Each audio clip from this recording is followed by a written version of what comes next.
This is the second GPP workout based off calisthenics I recently completed on my summer holidays. Ready? You better be.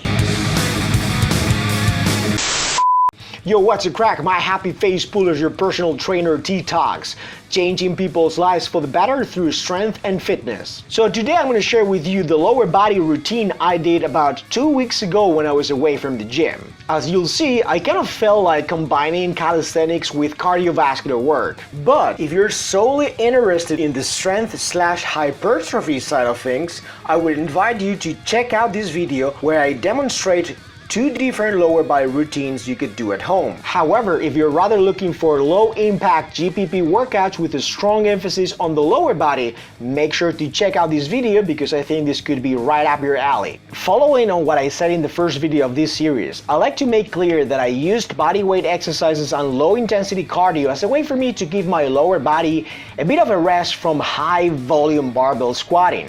So, the goal of the session is not to pack on more muscle mass or stimulate hypertrophy, but rather to get the legs and glutes moving during my summer holidays.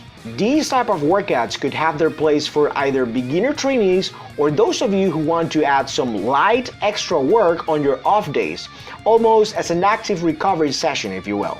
As I did in the previous video, I'm going to give you 2 easier variations of the same workout for those of you who need regressions of the exercises I'll be demonstrating today. Let's dive into it. Things get started with some light cycling. In case you don't have a bike, you can totally replace this piece of equipment with a rowing machine, an air assault, or even jump rope. Although please bear in mind that the last option I'm giving you is high impact. So, if you are an untrained person, had an injury in your lower body, or you are overweight, please refrain from high volume jumping to train your cardiovascular system. This first part of the workout is not meant to be exhausting.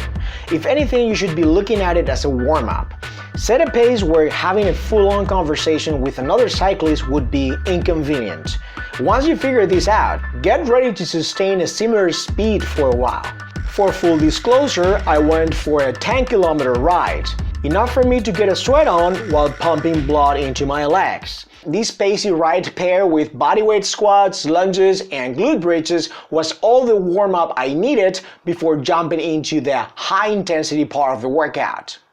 After cycling, things are going to start looking very similar to the more traditional lower body training you would see in a gym. Here, I'm taking advantage of this structure to perform a plyometric exercise such as a box jump. There's no need to rush things here. Take your time and focus on being explosive with your takeoff. Try to be consistent with your repetitions and make sure to use your arms to thrust yourself onto the elevated platform. Here I'm demonstrating 9 jumps plus a 3-step jump for the 10th and last repetition of the set. I'll be repeating the whole thing 4 times in total. Level 3 and Level 2 athletes would do the exact same drill for the same amount of sets and reps. In case you don't have access to a surface that allows you to complete the prescribed work, you can replace box jumps with jumping squats. Level 1 athletes, however, will perform a bodyweight squat with a 5-second descent plus an explosive concentric phase without getting the feet off the ground. The third exercise is a very effective way to train your legs unilaterally. In fact, this version of the step-up was my go-to option to overload knee extension during the quarantine when access to heavier weights wasn't a possibility.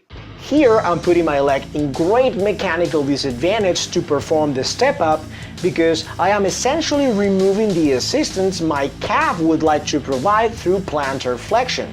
By making sure that my heel is the last part of my feet to leave the ground, I'm forcing the leg placed on the elevated surface to do all the work. If you struggle with this dead stop version of the step-up, you might want to focus on the negative part of the movement. Level 2 athletes might not be strong enough to overcome the resistance on the way up, but you could perhaps perform the eccentric portion, aka the descent. Just perform a regular step up to get to the top and then yield to gravity in a slow and controlled manner on the way down. Level 1 athletes could simply perform the traditional non-alternating version of the step up. Choose whatever variant challenges you around the 12th to 15th rep, and then do 3 sets for both legs. So far, we've trained our cardiovascular capacity, we have also included a plyometric exercise for explosiveness, and we have ensured a good deal of mechanical tension through a single leg movement. Now we must turn to metabolic stress to destroy them legs. I'm talking about fire here! The last part of this calisthenics workout is a superset that puts together 2 unilateral exercises, Bulgarian split squats followed by running lunges.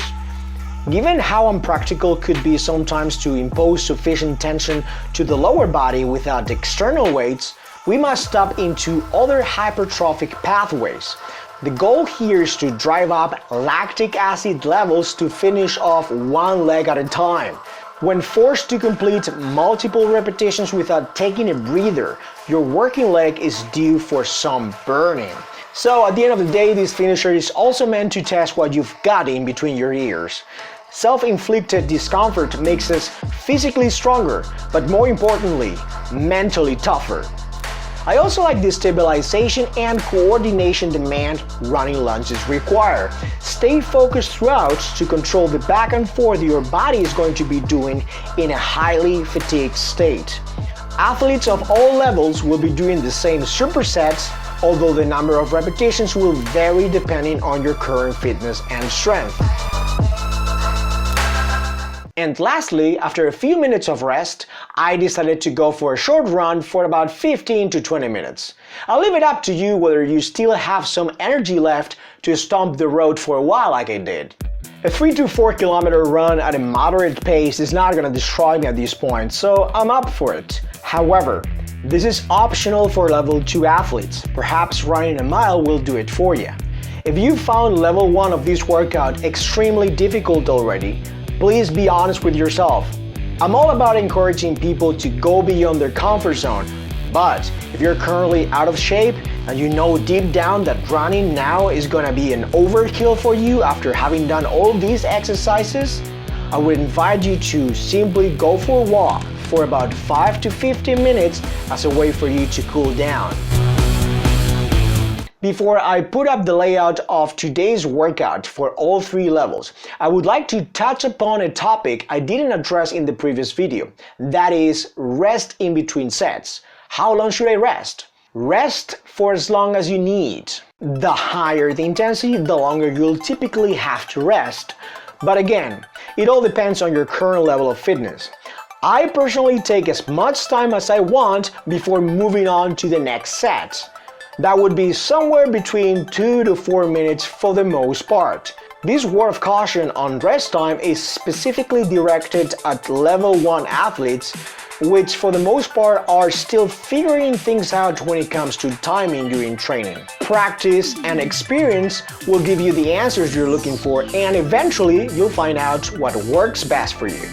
Now I'm going to show you the layout of the 3 levels I proposed for this calisthenics workout. Feel free to pause the video to look up the level that better matches your current strength.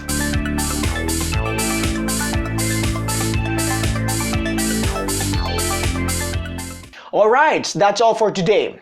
I will be showing you the 3rd and last session of this GPP calisthenics routine real soon.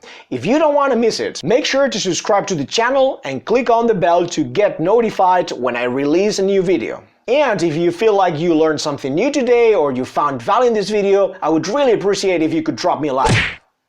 Stay fit, stay strong, give me a thumbs up and subscribe to the channel for more gains.